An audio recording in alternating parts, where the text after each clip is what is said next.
uskaltaako tonne luolaan mennä halkeaa. Ja sitten tervetuloa tänne Virviikkiin Porvooseen. Nyt mennään tämmönen about 2,5 kilometrin luontolenkki tekeen. Ja se mikä tästä lenkistä tekee mielenkiintoisen, me tullaan kohtaamaan siellä jättiläinen. Täällä onkin lumet sulanut ja tullut vähän lampea. Tämmönen lehtomainen metsä näin keväällä. Tää on ihan kivaa vaihtelua siihen talveen, vaikka toisaalta kyllähän talvestakin vielä merkkiä on ainakin nuo laskettelurinteet, jotka näyttää olevan auki. Sieltä se aurinko kuultaa puiden välistä.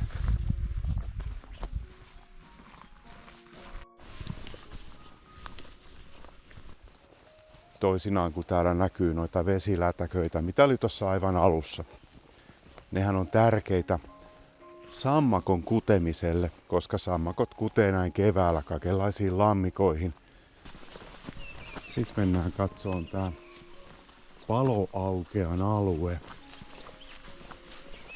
missä metsäpalo on vähän jälkiä jättänyt. Nyt taas kuulkaa käydä niin, että ei me löydetty sitä varsinaista paloaluetta, tai ehkä löydettiin. Mutta sehän voi johtua siitä, että jos se palo on tapahtunut niin kauan sitten, että tämä metsä on jo kerinyt uudistumaan. Nimittäin tämmöisen boreaalisen metsän tulipalot, eli metsäpalot, nehän on luonnon ihan normaali keino uudistua ja uudistaa metsää ja tätä luontoa. Luonnonlait on sellaisia, että niitä kun miettii suhteessa meidän ihmisten yhteiskunnan lakeihin, niin joskus niissä voi olla sellainen pieni twisti. Kumpaa me kuuntelemme lopulta. Oikeastaan näinhän ei saa olla, että me kuuntelemme vain jompaa kumpaa. Kyllä meidän pitää molempia kuunnella herkällä korvalla ja säilyttää sellainen balanssi näiden kahden lain välillä.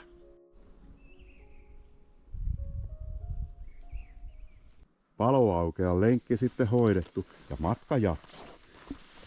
Vähän märkääkin kohtaa välillä, mutta sitten on hyvää pintaa kalliota, jossa tassu pitää hyvin. Jahas, jatketaan purokohtauksesta sitten eteenpäin. Tää on 28. maaliskuuta. Päällisin puolin teiltä kun katsoo, niin lunta ei enää ole. Mut niin sitä vaan löytyy metsän siimeksestä.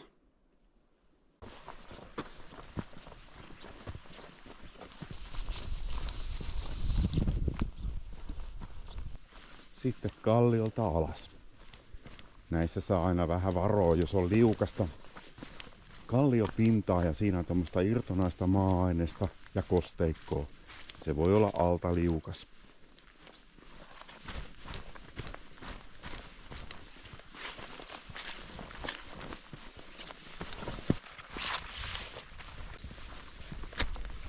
Ai joo, tiesitkö muuten? Suomen yleisin puu, se on mänty.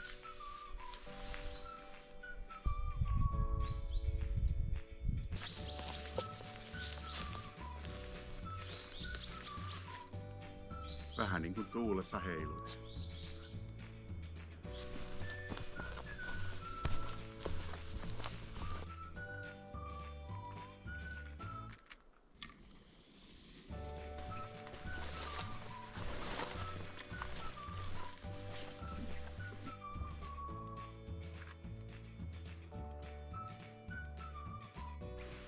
Siinä on kiven päälle muodostunut pari pientä kuusta ja kallioimarretta.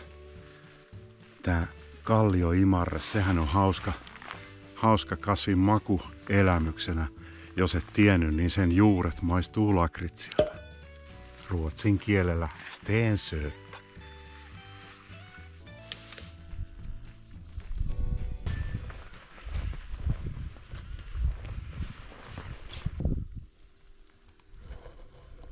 Saavuttiin kallion ehkä puoliväliin korkeudessa.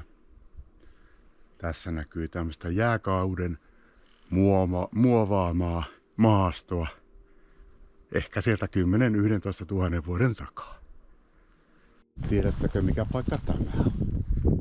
Se on taukopaikka. Kahvit, leivät ja mitä siellä leivän välissä nyt sitten onkaan. Ei häijymät eväät ollenkaan.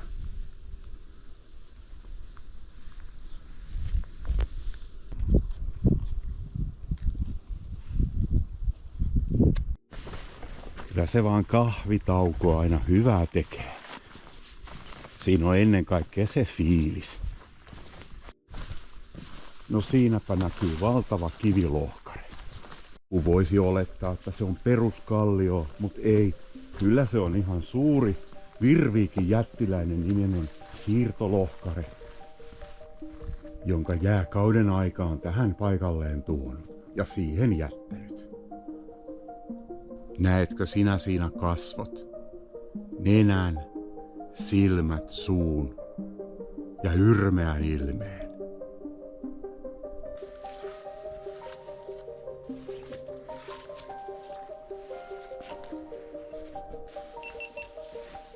Vaan uskaltaako tonne luolaan mennä halkeamaan? Tällä kertaa meillä on rohkeus siihen. Astelemme sisään ja mä huomaan, että tänne mahtuu aikuinen isokokoinenkin henkilö aika hyvin. Ääni kaikuu jännästi täällä. Ei ole ihme, jos täällä oikeasti joku on pitänyt turvapaikkaa.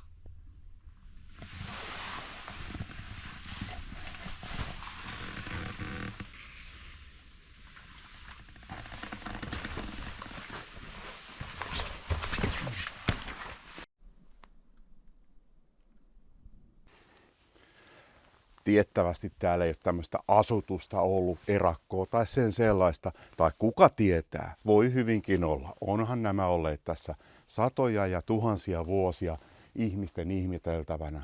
Mutta sen verran tiedetään asumuksesta, että viekas kettu on täällä pitänyt useammankin kerran pesäänsä. Todisteena siitä on ollut kautta aikojen pieniä ketun jättämiä todisteita hangelle tai maastoon, eli ketun luonnollisia jätöksiä. Luonto, sehän ei tarvitse selityksiä, mutta me ihmiset tarvitsemme.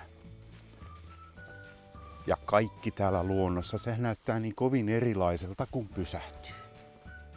Ei välttämättä pitkäksi aikaa, mutta hetkeksi katsomaan, mitä näkyy tai kuuluu.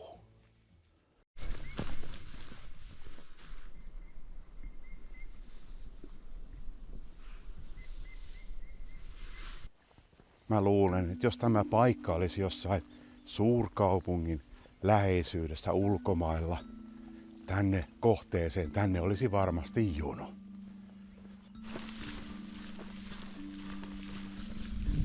Tässä lähellä, tässähän on myös Virviikin golf-alue.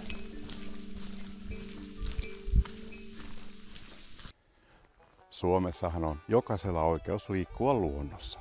Meillä on niin sanotut jokamiehen oikeudet tai jokaisen oikeudet, niin kuin nykyään puhutaan. Tämä kokemus tuolla luonnossa liikkumisesta, se tuntuu kumminkin paljon arvokkaammalta, vaikka sen kävelyretken hinta on tasan 0 euroa. Ei muuta kuin me mennään kohti seuraavaa videoa ja katsotaan mitä sitten tapahtuu. Moi moi!